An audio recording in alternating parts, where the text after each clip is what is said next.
The Lord, although transcendental to all material modes, still surpassed all the qualities of the sons of Aditi, known as the Adityas. The Lord appeared as the youngest son of Aditi, and because he surpassed all the planets of the universe, he is the Supreme Personality of Godhead. On the pretense of asking for a measurement of 3 footsteps of land, he took away all the lands of Bali Maharaj. He asked simply because without begging, no authority can take one's rightful possession. Repeat after me, please. The Lord, although transcendental to all material modes, still surpassed all the qualities of the sons of Aditi, known as the Adityas. The Lord appeared as the youngest son of Aditi, and because he surpassed all the planets of the universe, he is the Supreme Personality of Godhead. On the pretense of asking for a measurement of 3 footsteps of land, he took away all the lands of Bali Maharaj. He asked simply because without begging, no authority can take one's rightful possession. Jai Sri Prabhupada. Little bug here. Purport. The history of Bali Maharaj and his charity to Vamana Dev is described in the 8th canto of Srimad Bhagavatam. Bali Maharaj conquered all the planets of the universe by rightful possession. A king can conquer other kings by strength, and such possession is considered to be rightful. So Bali Maharaj possessed all the lands of the universe, and he happened to be charitably disposed toward the Brahmanas. The Lord therefore pretended to be a beggar Brahmin, and he asked Bali Maharaj for a measurement of 3 footsteps of land.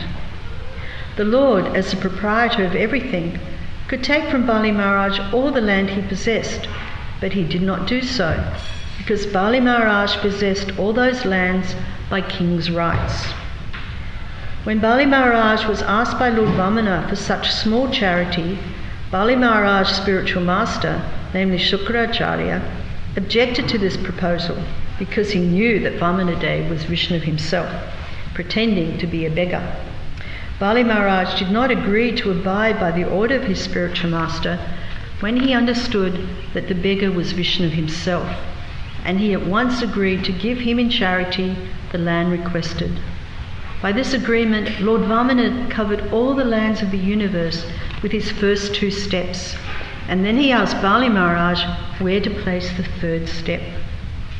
Bali Maharaj was very glad to receive the Lord's remaining step upon his head, and thus Bali Maharaj, instead of losing everything he possessed, was blessed by the Lord's becoming his constant companion and doorman. So by giving everything to the cause of the Lord, one does not lose anything, but he gains everything that he could never otherwise expect. Jai Sri Prabhupada. Om Jnanatimirandasya Ganangana Shalakaya Chakshurmilitam Jena Tasmai Sri Guruve Namaha. Let's expand my screen a little bit. So here we're reading about Aditi, and Aditi is the wife of a very great Muni called Kashyapa Muni, and he's actually one of the Prajapatis. And Prajapati is a living entity who's been empowered to progenerate and fill the universe with entities. So his wife Aditi and her son Vamanadev, as we read, he's a beautiful little dwarf boy, and he is the plenary expansion of Lord Sri Krishna. So he's not an ordinary personality, and he's actually one of the 25 chief Leela avatars. And last week we spoke about all the different kinds of avatars, and so he's one of the Leela avatars. And there actually, when I was reading this purport the other day, I was thinking that there's so many different realizations and learnings we can get from this particular purport.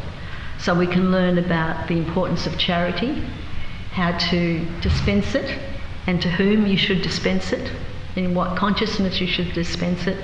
And we learn about the importance of the guru-disciple relationship. And also, in this case, how it exemplifies when one can reject the spiritual master. Although that's very, very rare, but there are certain circumstances where the spiritual master can be rejected. And we learn about the qualities of a bona fide guru. And Sukracharya, he did not exemplify the bona fide qualities of a guru. He had an invested interest, which we'll talk about later. So, within the universe there are two great dynasties, and we talk about the Adityas and the Daityas. The Adityas come from Aditi, the wife of Kashyapa Muni, one of his wives. He had 13 wives, actually. And he married two of them were sisters, Aditi and Diti. And Aditi gave birth to all the Adityas, all the demigods. And Diti, she gave birth to the more Asuric mentality, living entities, otherwise known as demons. But they were very qualified demons, very qualified, but they're just a little bit atheistic. So throughout the Bhagavatam you can see these two clans, these two mighty clans are actually always fighting for supremacy. So Lord Indra, he's the king of the heavens, he's always in anxiety about maintaining his position, and he's always at war with the Daityas, or the demons, who are trying to take over the heavenly kingdoms. Sometimes they lose, sometimes they win. And in this particular case, at the end, Bali Maharaj, who was head of the demons, although born in a very illustrious family, he's the grandson of Prahlad Maharaj, and we sing prayers to Prahlad Maharaj every day, and great devotee of the Sringadev, a half-man, half-lying incarnation. So, but in this particular case, the demigods lost. Now, Kashyapa Muni is also a very interesting personality. He's the son of the great Rishi, Marichi, and throughout Bhagavatam you'll hear about Marichi. It's very, very fascinating. And that means, of course, that he's one of the sons-in-law of Prajapati Daksha. And Daksha becomes very, very famous later on in Bhagavatam when he disrespects Lord Shiva, and his head is cut off and replaced by the head of a goat. So that's very interesting. They were doing transplants all the way back there. So Kashyapa's 13 wives, as I said, are Diti, and there's Kasta, Advista, Surasa, Surasila, Muni, Krodavasa, Tamra, Surabhi, Sarama, and Timi. And he had many, many children, both demigods and the more Asuric kind. So, as I said, Aditi was the first wife, and all the 12 Adityas were born, and that's the main demigods. And one of them, Brahmana, is the incarnation of Godhead. And as Prabhupada says in the purport, if you read through the 8th canto, you'll get much more detailed description of this wonderful pastime of Brahmana Day. It's very, very beautiful. But I'd like to caution you that if you haven't read up to the 8th canto, don't leap ahead. Prabhupada stressed it very, very much that Srimad Bhagavatam should be read progressively, must be read canto by canto by canto. And as we read first two cantos are like Krishna's lotus feet, then his legs, his thighs, and upwards to the 10th canto forward is his lotus face. So we always go progressively. So don't leap ahead. Just keep on reading Bhagavatam, and when you get to the 8th canto, then you'll be able to enjoy this. So Bali Maharaj, as I said, he was a great Asuric person, but actually very elevated. He wasn't, like what we think of a demon. He was born in a very illustrious family. He was the son of Virachana and the grandson of the great Prahlad. And although Prahlad Maharaj was born in that dynasty, that Asuric dynasty. But in this great fight that the king of the demons, Bali Maharaj, had with the demigods, he actually initially lost and he was killed.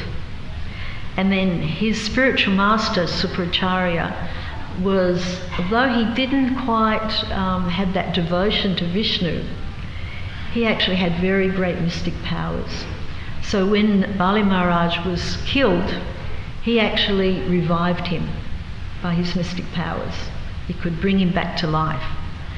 So then, you can imagine how grateful Bali Maharaj would have been to his spiritual master. He was dead, he's defeated in battle, and he's brought back to life by the power of his great mystic yogi spiritual master. So he would have been very, very grateful. And then when he was brought back to life, Bali Maharaj performed this very special yajna. And this yajna is one that you perform to conquer, to give awards you dominion over everything, and it's called the Visvajit Yajna. So he performed that, and he became very powerful, and he defeated the demigods. So the poor demigods had to go into hiding, and Bali Maharaj took over the heavenly kingdoms. So he's a very, very powerful personality.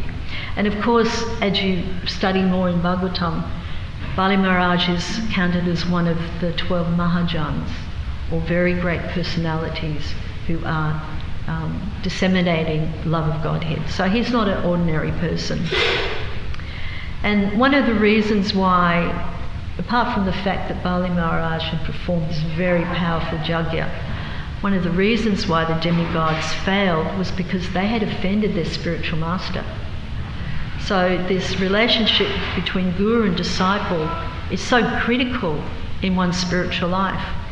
Here we read that Bali Maharaj ended up rejecting Sukracharya, the spiritual master who brought him back to life, and Brihaspati, who's the guru of the demigods, he was offended by them. And of course the demigods lost their potency, their power, and they had to accept defeat and go hide until such time. So I touched on the fact that Bali Maharaj is considered one of the 12 Mahajans.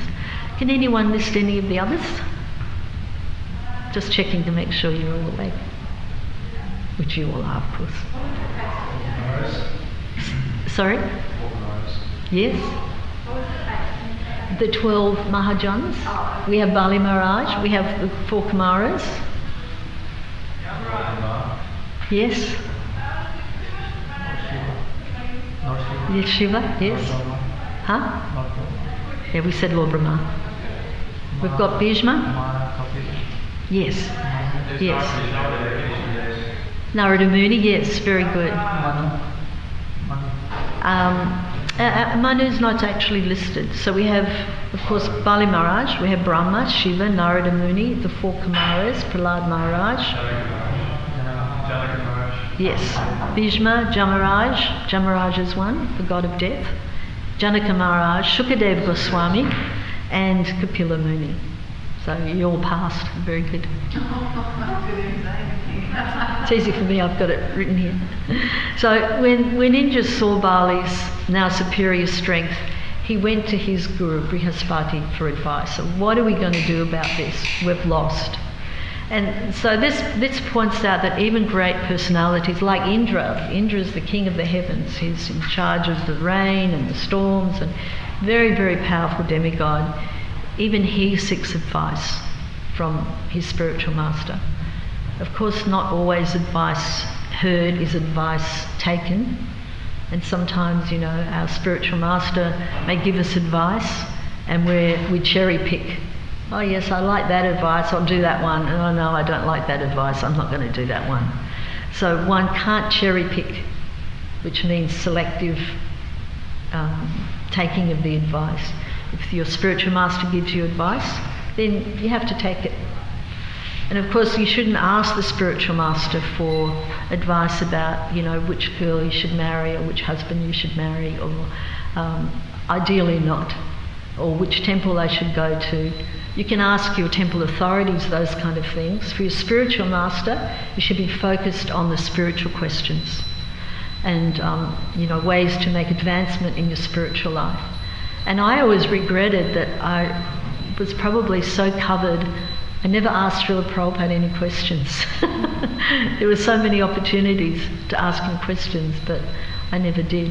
And now, studying Bhagavatam for, many, many decades, I suddenly think, I wish that would have been a good thing to ask Srila Prabhupada. Well, why didn't I think to ask that? But anyway, Prabhupada's still here with us, and he's providing the answers through his books and through his learned devotees. So I have a few senior devotees that I go to, so my god brothers and god sisters, that if there's something in Bhagavatam that's really fascinating, then, and I don't understand it, then I'm lucky that, and we all are, that we have our seniors that we can go to. So in 6th canto it describes that a king is always protected by 7 elements. And those 7 elements are his guru, his instructor, his ministers, his kingdom, his fort, his treasury. Every king needs money. He's got to have an army. He's got to protect his borders. His royal order, the fact that he's born in a kingly dynasty, and his friends.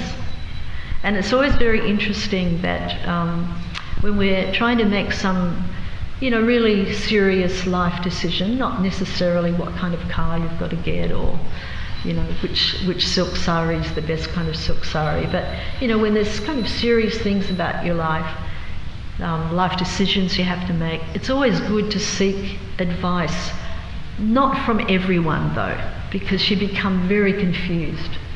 So you can seek advice from your spiritual master, something very, very, very important. And, seek advice from your seniors. But don't ask every single person. Because when you ask every single person, they'll give different kinds of advice and you'll end up getting very confused. So ask a mentor, devotee who you feel comfortable with, who's senior to you. Ask their advice once, twice, your temple president, but don't go shopping around for advice, because it's kind of a way of not really wanting to take advice. If you just ask everyone for advice, then you're going to end up, it's too confusing, I'm going to do what I want to do anyway. So that's very important. But with those 7 elements for the kingship, the most important one is that of the spiritual master, the spiritual instructor. That is the most important, because the spiritual master, he cuts that hard knot, that tightly bound knot of material life. It's by his potency, by his mercy, that we can make a lot of spiritual advancement. And that's why initiation is so stressed in our Brahma Gaudiya Sampradaya, because without initiation, it's very, very important to take your time and make your right selection, but initiation is the goal that we're trying to reach, because it's actually cements us within the parampara. And although here we can see that Sukracharya is giving material advice, that's not the Guru's main task. And Sukracharya actually had a hidden agenda. And his hidden agenda was what? If Bali Maharaj, I can see that this beautiful little dwarf boy, he's very, very beautiful, and Bali Maharaj was very drawn to his magnetism. Of course, it's Krishna, so naturally he's all beautiful. And but Sukracharya could tell that this is not an ordinary dwarf boy. This is actually Vishnu. And that's where you see that different mentality, from that devotional mentality of the demigods to the mentality of the daityas, which is envy. So Sukracharya realised that, this little boy is asking for 3 steps of land. And how many steps of land can a little boy take? And a little sized boy at that. But he knew that those steps of land, if Bali Maharaj grants that wish, that desire, then everything will be lost. And Sukracharya meant Sukracharya's livelihood would go. It meant that he wouldn't be able to support his family. So that's why it's really important that the Guru doesn't have a vested interest. I have a very wealthy disciple. I better be really nice to that wealthy disciple, because if I cut that hard knot of spiritual life, material life too hard, he might not give donations. So one has to be very objective and very careful. So Sukracharya, he had his little hidden agenda. And you can see that Prabhupada points out that even though he disobeyed his spiritual master, which in normal circumstances would be a great offence, he actually lost everything. He lost all of his dominion over everything, but he was awarded pure devotion in the end, which is, very wonderful. And even in the 6th canto, I've just been reading the story of Vitrasura, who was a great demon fighting Lord Indra. And even though he was a demoniac kind of person, he actually was a very great learned scholar, a sage. And he was giving Indra advice, spiritual advice. Why are you worried about killing me? It's okay, I'm not this body. Kill me, I don't mind. He was very elevated. And during this relationship, Indra realised that great devotees like Prahlad Maharaj and his grandson Bali Maharaj, who had been born in their family of so-called demons, were actually very great, exalted devotees. So don't get confused by the fact that some born in that dynasty of the Daityas, the Asuric dynasty, can actually be very great Vaishnavas. And we can see this with Bali Maharaj and of course Prahlad Maharaj. So in chapter 13 of the 6th canto, Prabhupada explains that in terms of real culture, one should not be considered a demigod or a demon simply according to his birth. So we may be born in the family of Malechas, but somehow or other by Krishna's mercy, by Prabhupada's mercy, he's plucked us out and he's given us a new life, a pure life. And conversely, you can be a Brahmin, born a Brahmin, and in terms of culture and knowledge and family, you're considered a Brahmana. And you may be even expert in Vedic knowledge, so you may know all the Vedas, you may be able to perform all the yagyas, but if you're not a Vaishnava, you cannot really be a guru. So Sukracharya, he was very expert in so many avenues, great mystic yogi, he could revive someone from death. His disciple Bali Maharaj, he revived from death, but because he wasn't a Vaishnava, even though he could identify that Vamanadeva was Vishnu, as the Supreme Personality of Godhead, still he went, no, don't give anything. It's very, very, he just knew that Vamanadeva was very dangerous. So in the word for word, we see that word chalena, which is or by pretension. And it's a kind of a high-class way of saying cheating. He pretended to be this little innocent dwarf boy who only wants 3 steps of land, yet he had this desire that he would once again restore the demigods back to their rightful position by taking everything from Bali Maharaj. And another thing about Bali Maharaj is that he's also exemplifies the perfection of one of the 9 processes of devotional service. Does anyone know? Yes, very good. Top of the class. You're awake. And we've got Shravanam, Kirtanam, Vishnu, Smaranam, Padasevanam, Archanam, Darshanam, Sakyam, Atmina-Vedanam. And so I'll just mention a couple of them because time's going on. So who exemplifies hearing about Krishna as the most... Yes, Maharaj Parikshit. And then chanting about Krishna? Sukadeva Goswami, yes. And Prahlad Maharaj was remembering the lotus feet because no matter what terrible position he was put in by his father, Hiranyakashipu, boiling oil, thrown over cliffs, stomped by elephants, still he was always remembering Krishna. So Bali Maharaj, he gave Vamanadeva his entire kingdom. his possession as well as his own body, because that third step, first step he took over the whole universe, then in the Akash, the ether, and then he said, look, you're cheating me. I wanted 3 steps of land, where am I going to put the third? And because you're cheating me, I'm arresting you. And he bound him with the ropes of Varuna as punishment. And then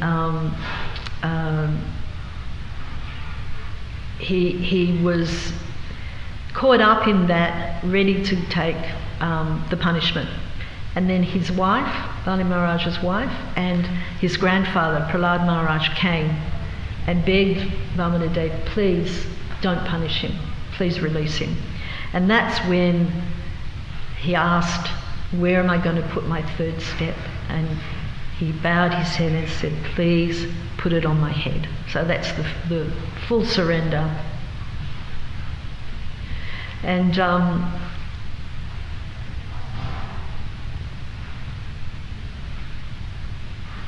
Aditi, just going back to Aditi, it was very interesting. She was feeling that loss and separation from her sons, her demigod sons.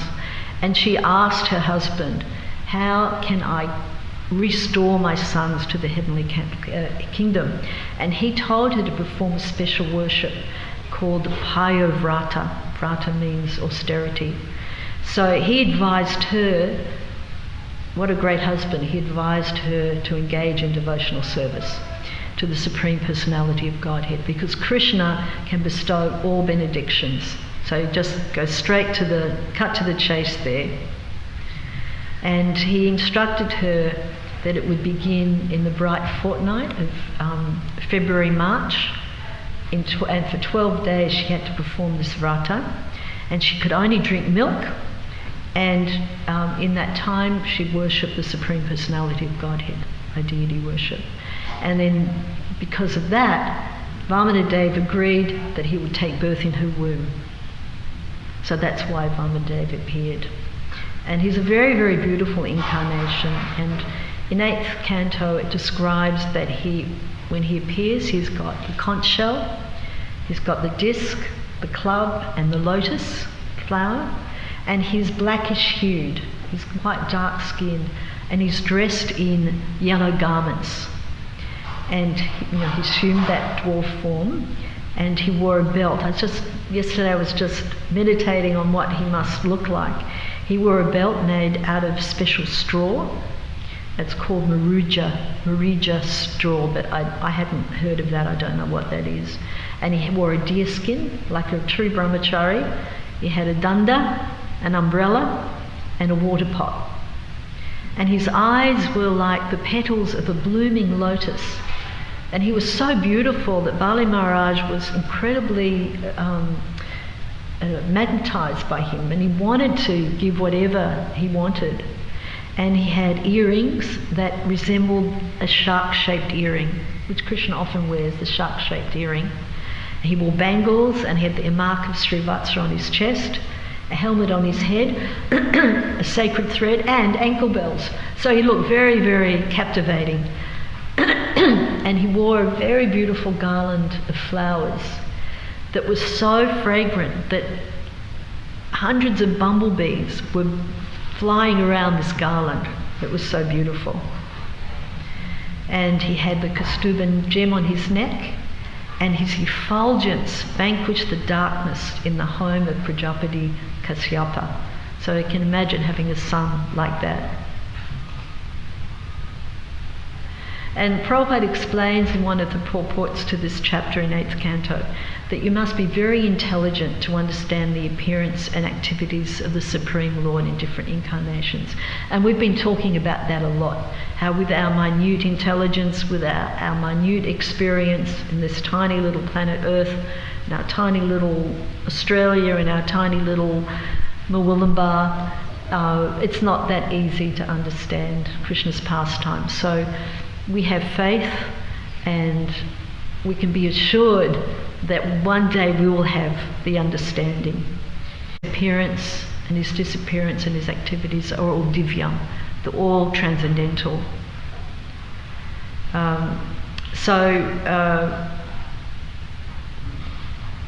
Now we come to the part about charity and what to give and to whom.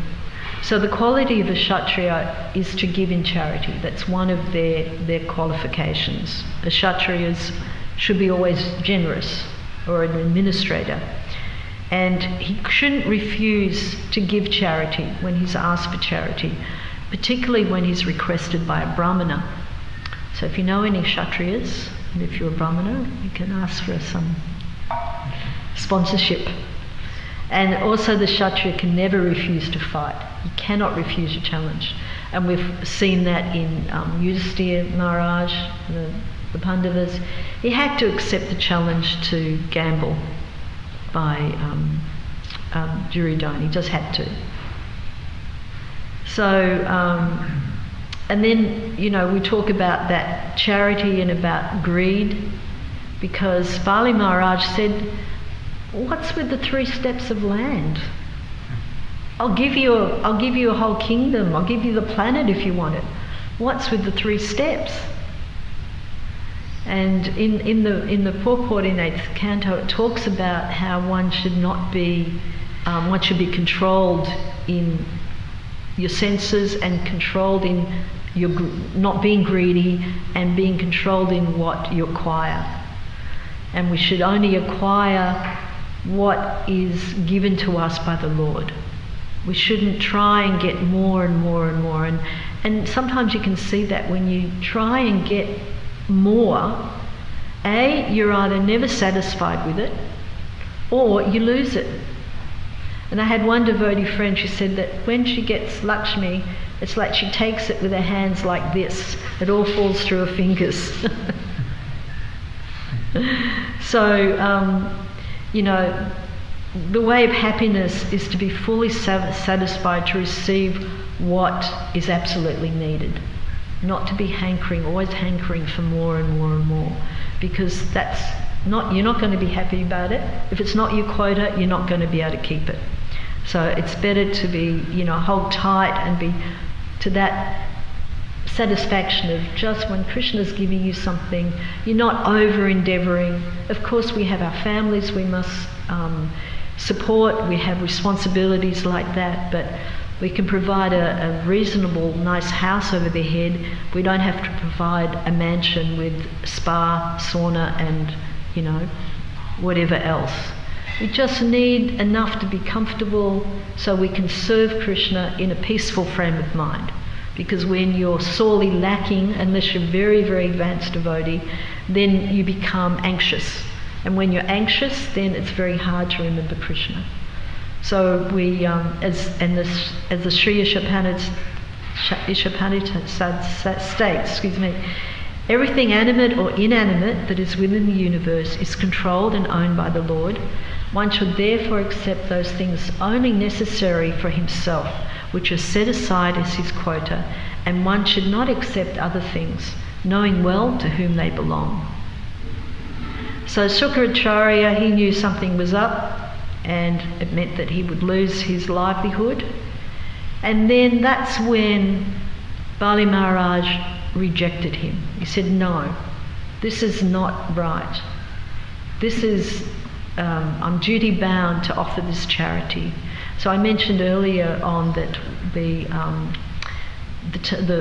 time of rejecting a spiritual master is very, very rare. It's very rare. It's not on a whim. It's not like, oh, well, I liked him then, but now I don't like him. I want reinitiation. That never happens. Never happens. But there are certain circumstances when the spiritual master is not following the order of Guru, Sadhu, Sastra, or he may have, unfortunately, due to circumstances, have fallen down. That's when a disciple is allowed to reject. But that rejection only takes place after very deep consultation with the authorities. So say, for example, a spiritual master was spotted coming out of some place that he should never have been. I won't mention what. What does a dutiful disciple do? He doesn't go around gossiping everywhere. Oh, I saw my spiritual master do this, I'm going to reject him. No, that person would approach their authority, because the idea is you want to help devotees. So rather than immediately cast someone aside, you see if a higher authority can actually help them. And they might, have to retire for a little while, and then once they're rectified again, come back to their service. And of course, in our ISKCON Disciple course, I think most of you would have done that ISKCON Disciple course. Hands up anyone who hasn't done it as yet. I highly recommend that you do it. It's not meant just for new devotees. In Mayapur we had gurus taking it, we had sannyasis taking it. It's for any senior devotee, because when you're a senior devotee, you're guiding other newer people, so you need to know all of the different aspects of Guru Tattva. It's very, very important. Srila Prabhupada's position as our founder Acharya.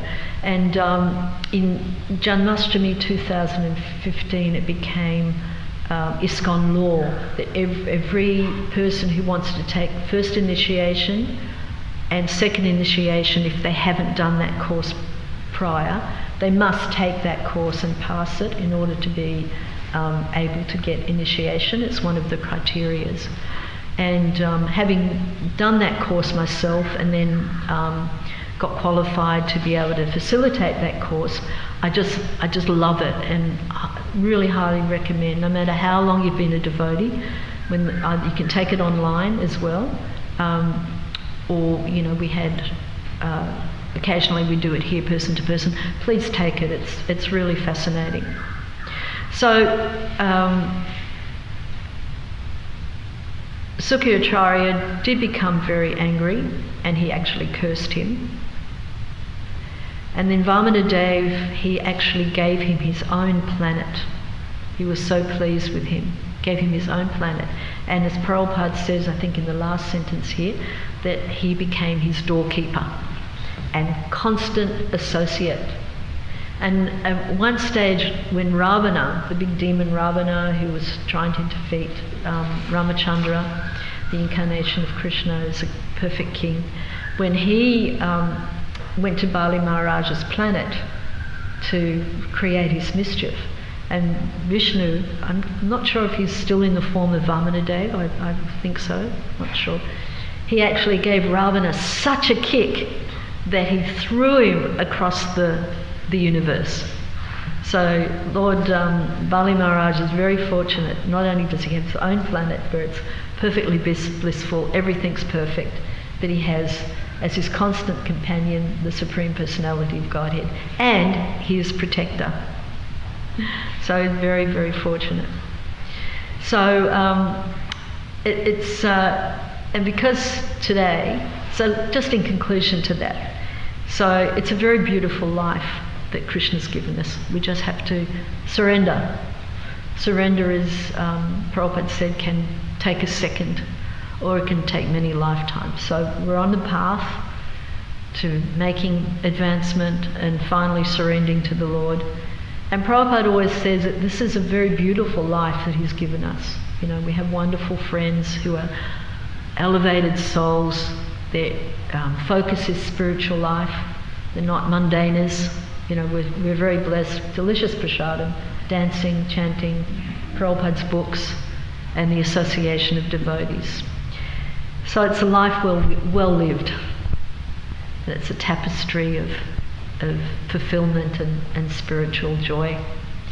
So today we're also celebrating Lord Ramachandra's appearance day. So I'll just take a couple of minutes to talk about that. And not appearance day, sorry, his Vijayotsava. That's when he conquered Ravana and went back to Ayodhya with great pomp and splendour. And in India, I think they still light little lights everywhere on Vijayotsava. And sometimes they have an effigy of Ravana and they burn it, right? In India, it's very popular. Don't think we do that here. And in Bhagavatam it describes this his activities and appearance in the 9th canto of Bhagavatam. And then today is also the appearance day of Madhavacharya. And there are four bona fide sects or Sampradayas of Vaishnava culture, and that's the Brahma Sampradaya, the Rudra, the Sri, and the Kumara Sampradaya. And Madhvacharya leads the Brahma Sampradaya, and that's our Sampradaya. We're known as the Brahma Madhva Gaudiya Sampradaya. And all four of these Sampradayas are scrupulously engaged in devotional service to the Lord. They just have slightly different nuances, slightly different, things there, but essentially the same. And he appeared in the 13th century near Udupi in Karnataka in South India. And he was fascinating. At the tender age of 5, he took initiation. And at 12, he took sannyas and left home. Sham, when are you going to take sannyas and leave home? You're past 12. And he appeared with a mission to defeat Shankara's Mayavad philosophy. And Prabhupada refers to him and Ramanuja as taking the teeth out of the Mayavadis that sadly defeated them. He was considered an incarnation of Vayu, who's the god of wind, and he had an unusually strong physique and extraordinary intellectual power. Because his Mayavadis are very intelligent, he could defeat them. And there's a story that once one of his sannyas disciples, Satyatirtha, was attacked by a tiger, and Madhvacharya defeated the tiger. And he appeared with a mission to fight and defeat the Mayavad philosophy. So all glories to Vamanadev, all glories to Ramachandra's Jayotsa, and all glories to Madhvacharya. So there's only a minute left for any questions, comments, corrections.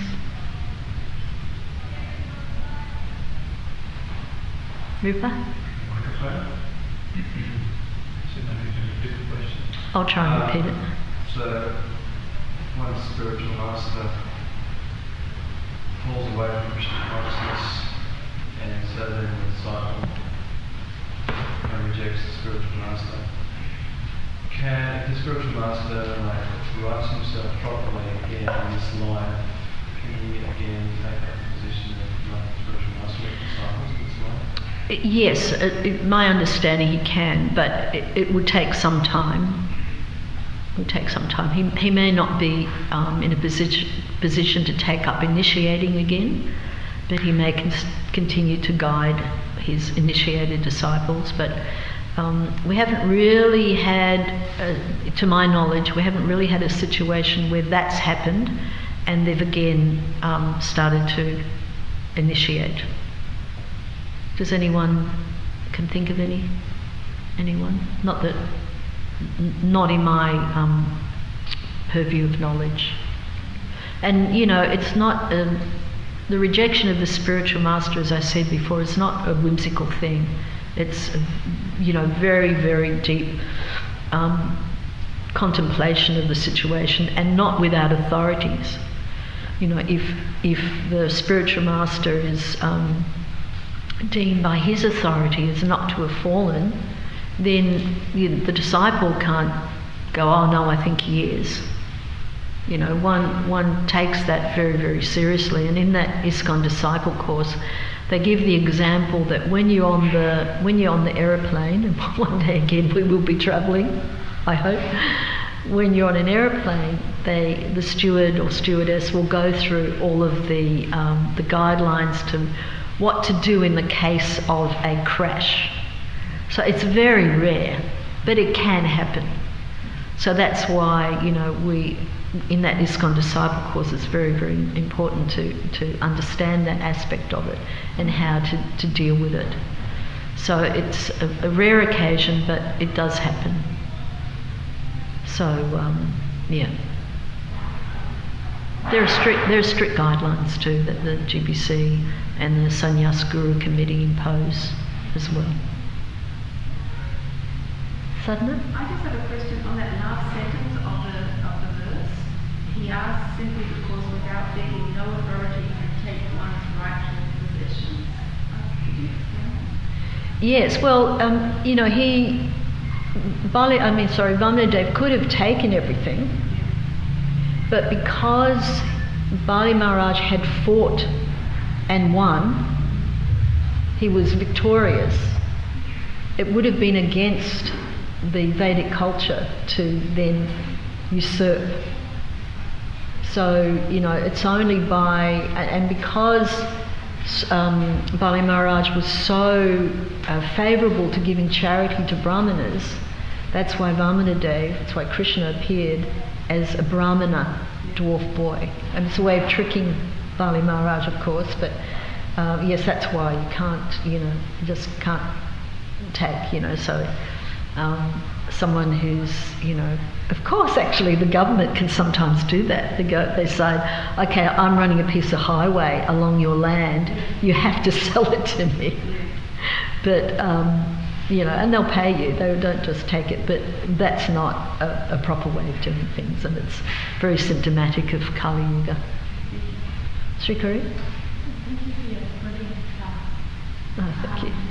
You were saying about approaching the spiritual master for certain things, but in my understanding, do correct me if I'm wrong, some things, although you may go to authority, but unless you're not getting mad, when wouldn't it be that you ultimately get permission from the spiritual master to carry out, get the lessons at the final? Yeah, so Sri Kari, if I understand correctly, is pointing out that I mentioned that we shouldn't go to the spiritual master for instructions about mundane parts of our life. And then Sri Kari is saying, well, shouldn't we get the blessings of the spiritual master for something as important as that? Is that what you're saying? Yes, that's true. But we wouldn't ask the spiritual master, find me a husband, find me a wife. When through your authorities, you don't go around yourself going, I'm going to ask him to marry me or her to marry me. You always approach your authority, because otherwise, or your parents, because otherwise your decision is based on, often mundane lust, or a perception that, you really can't see because you're covered over. But a senior, your temple authority, your parents in some cases, they can see through all of that lure of Maya. And then, yes, of course, you can, consult with your spiritual master and say, look, I'd like your blessings to marry this person for these reasons, but not that you expect him to find the husband and wife for you. Yes. Question, you mentioned to go through the Srimad Bhagavatam systematically. Yes. Now, what if it takes you a long time to go from one canto to a second canto, and you kind of forget what you've actually read? Would you advise that you just start again, or just don't worry and carry on from that? So Sri Kari was saying that it may take a very long time to read through all the Bhagavatams, and if you forget, what do you do if you forget by the time you've read the first canto and 10 years later you're on the 11th canto? So there's a very wonderful thing called note-taking. So when you're reading, it's really important to take notes.